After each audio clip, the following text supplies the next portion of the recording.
come on, try one of those tomatoes. You don't eat home anymore. Have free lunch over here. You eat for nothing over here. Go ahead, eat. We don't charge you. Have a free lunch. I know, I'm going to. That's right. Free lunch, free lunch. The fundamental principle of a free society is voluntary cooperation. The economic market, buying and selling, is one example, but it's only one example. Voluntary cooperation is far broader than that. To take an example that at first sight seems about as far away as you can get, the language we speak, the words we use, the complex structure of our grammar. No government bureau designed that. It arose out of the voluntary interactions of people seeking to communicate with one another. Or consider some of the great scientific achievements of our time, the discoveries of an Einstein or a Newton, the inventions of a Thomas Alva Edison or an Alexander Graham Bell, or even consider the great charitable activities of a Florence Nightingale or an Andrew Carnegie. These weren't done under orders from a government office. They were done by individuals deeply interested in what they were doing, pursuing their own interests and cooperating with one another. This kind of voluntary cooperation is built so deeply into the structure of our society that we tend to take it for granted. Yet the whole of our Western civilization is the unintended consequence of that kind of a voluntary cooperation, of people cooperating with one another to pursue their own interests, yet in the process building a great society.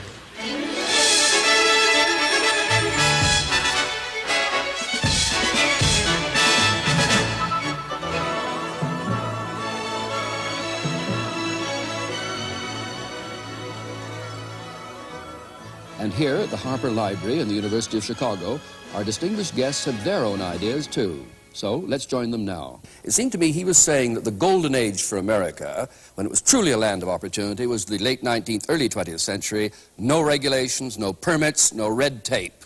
I would argue that the government played a decisive role in an enormous grant to the railroads in creating an American capitalist economy. And secondly, if you go back to that golden age, you find that the government constantly intervened in a rather characteristic way. It used troops against strikers. American labor history has been the most violent, bloody class struggle anywhere in the world. And the government, up until 1932, the law, the courts, the society, always sided with business, always sided against working people. Therefore, I would argue that both economically and in terms of repressing the attempts of people to assert their freedom, government prior to the rise of the welfare state in this country was more or less owned by business. Milton Friedman. Michael Harrington is seeing the hole in the barn door, and he's not looking at the barn door itself. The plain fact is, during the whole of that period, while government did intervene from time to time, and mostly to do harm, I agree with him that government intervention was, in the main, not a good thing, tariffs, for example. On the other hand, throughout that whole period, government spending, federal government spending, central government spending, never was more than 3% of the national income. It was trivial. The land grants to the railroads were a minor factor. I don't approve of them. I'm not saying they were a good thing, but they were a very minor factor. One has to have a sense of proportion, and that goes to the whole discussion. I am not an anarchist. I am not in favor of eliminating government. I believe we need a government.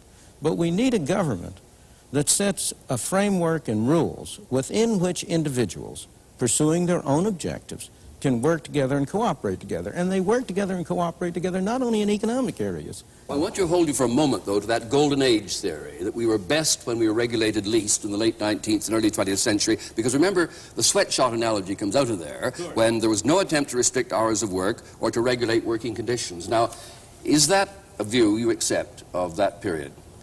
Well, I think it's necessary to contrast it with what's happened in the interim.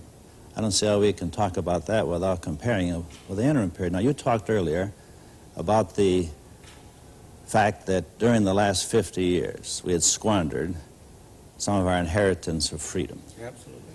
And I believe during the last 50 years, we really have improved our freedom.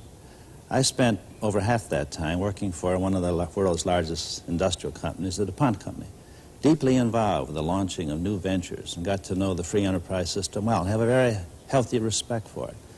But during that interval, and particularly during the last few years, when I've been more involved with government and with environmental matters, I have become convinced that our freedom was improved when the people are allowed to add to their freedom in the marketplace the freedom for voting with their dollars in the marketplace, the freedom to vote with their ballots in the polling place, to put some restraints on the excesses of the marketplace, particularly when you're concerned with such things as the long-term impact on our health from the pollution of our environment, the introduction of carcinogenic materials, or the irradiation of our people with nuclear products. What about putting some restraints on the excesses of government? Hasn't that become an ever more serious problem? How is it that a government of the people, supposedly, does things which a very large fraction of the people would really prefer not to have done, such as overtax them, overgovern them, overregulate them?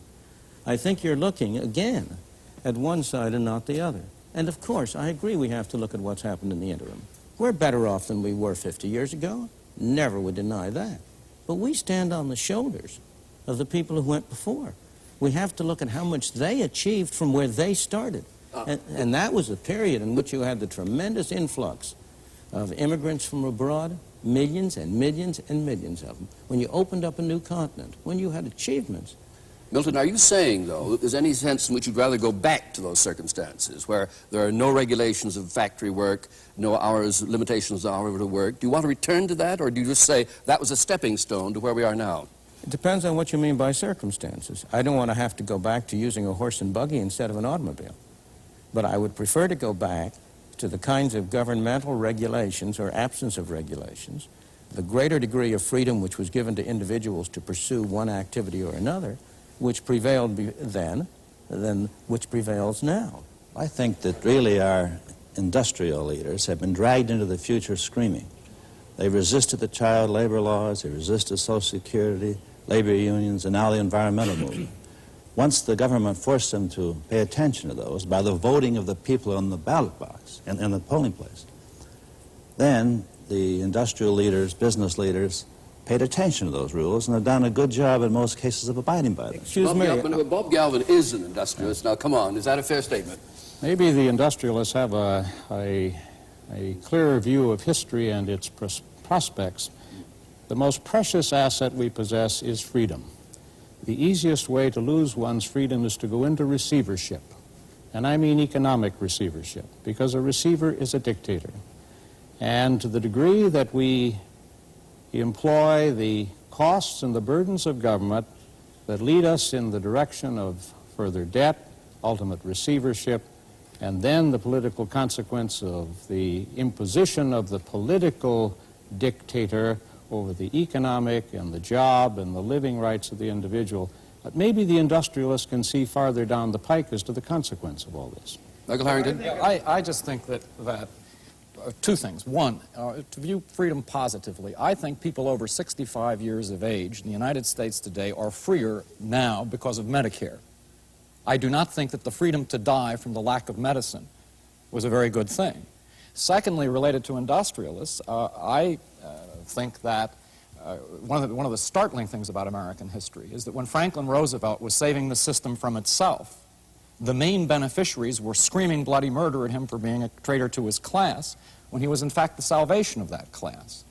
And I think therefore, if you look at our history, I do think you find a tremendous myopia on the part of industrialists, and you find that the positive increments to our freedom, interestingly enough, have not come from the college graduates, but often from people with, not from the best people. It's come from working people, it's come from poor people, it's come from blacks and Hispanics and the like.